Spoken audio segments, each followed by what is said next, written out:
Greetings, gang. John Stamos here, the Renaissance Garden Guy, here in my Zone 5B 6A garden in Michiana Shores. Welcome. I'll give you a really quick little video today, a quick scan basically, a video tour of my June 24th, 2023 garden. Check it out. Won't take you long. I'm going to flip you around here and catch you when it's over.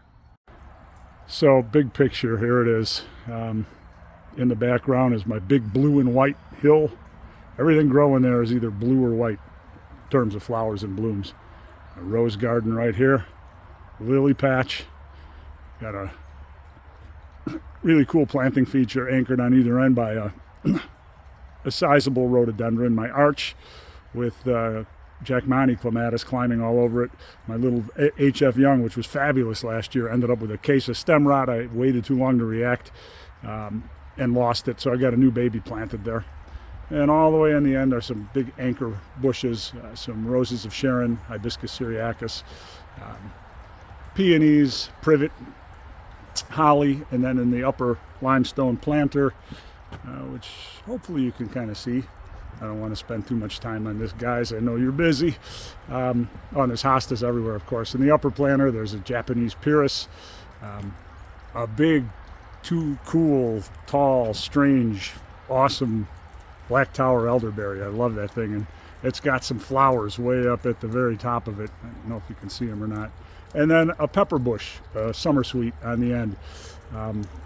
All kinds of really wonderful stuff in this planting feature. Phlox and Corydalis and Coreopsis and Gibson scarlet cinquefoil, potentilla, and it's flowering for the first time this year. There's a little bloom right back in there.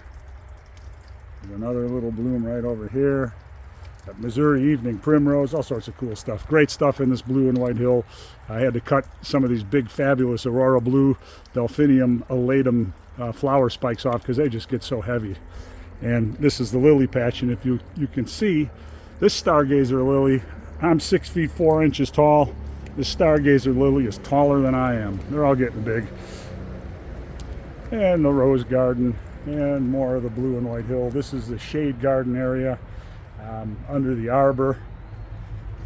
Over here it gets a lot sunnier, so there's gold flame honeysuckle climbing up on the trellis, and then everything back in here sort of like shade. Hydrangeas, hostas, coral bells. Again, here's a sunny spot. This thing gets huge. It's a groovy grape butterfly bush. It gets like 12 feet tall. There's a stilba, several different kinds of hostas. And you can see the climbing hydrangeas. They do great in the shade. On the back, there's a little baby way down there in the back that'll get huge in no time, and another one over there. And Azalea Karen, these beautiful red sentinel astilbas. Here's the shady side of the blue and white hill. All sorts of primula and forget-me-nots and hardy plumbago, Shasta daisies, Japanese spirea.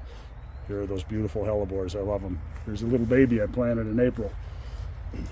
And even though this is shady, this little patch right back here, I've got 5 fabulous hardy hibiscus that come back and flower beautifully every year. There's 1, 2, 3, 4, 5, and then all sorts of hostas and lily turf and another beautiful astilba. And over here, oh, look at these massive, huge old-fashioned white bleeding hearts. Are incredibly huge. I've got 5 big leaf hydrangeas out here, 4 originals, which are blue, blushing bride, which is white, and then this massive old-fashioned smooth hydrangea arborescens, Annabelle.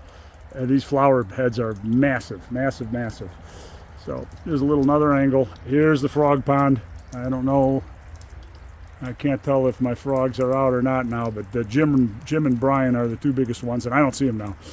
Over here along the deck, on either end of this feature, which runs along the length of the deck, is a Felix Krauss peony. Beautiful, kind of magenta, purplish, reddish flowers, fabulous flowers, bloom barely. And a bunch of miniature and small hostas here. These are small hostas. They're called Bedazzled. And then in the front are a bunch of little minis. They're called mini skirts. Awful cute. And believe it or not, these thrive well in full sun. Surprising as hell. They'd probably do better with a little shade, but you can see they're already starting to flower. You got to pardon my shadows here. Fabulous little guys.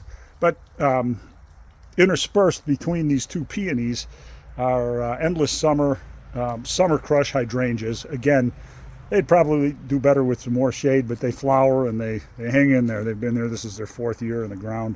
And then I've got 3 different kinds of Monarda, bee balm. They're all getting ready to flower. These were planted as bare roots last year, and they're just enormous. You can see them all around here. And back in the corner are a couple of massive Sarah Bernhardt peonies. They do really, really well. My beautiful, healthy rhododendrons. There's out in the blue and white hill, there's yarrow and veronica and salvias. Everything's blue and white out there. The lily patch is amazing, I gotta tell you. If I may be permitted a pat on the back, it's a pretty amazing feature. Asiatic lilies, oriental lilies, trumpet lily, and a whole bunch of daylilies, which really are not true lilies. But it's got lily in the root word, and it all just works. It's kind of verdant and tropical looking. Finally, I'll direct your attention to this corner. This is a rhododendron. It's a Catabiense and a grandiflorum. A beautiful kind of purple, lavender purple flowers. Lovely. I bought this for my Dee Dee and planted it while she was on her last vacation out to visit her sister, and she never got home to see it planted. She did see it in the pot. She loved it. But it's a beauty. I love it. And I love everything else that grows along. And that's the Renaissance Garden Guy tour for June 24th. Hope you enjoyed it. We will catch you all later. Make sure you hit subscribe on the YouTube channel. Please feel free to subscribe to the website, renaissancegardenguy.com. There's all sorts of really interesting information, great photographs, and really lots of diverse content besides gardening on the Renaissance Garden Guy, renaissancegardenguy.com. Again, hit subscribe here, check out renaissancegardenguy.com, and we will catch you all later. John G. Stamos, the Renaissance Garden Guy, over and out.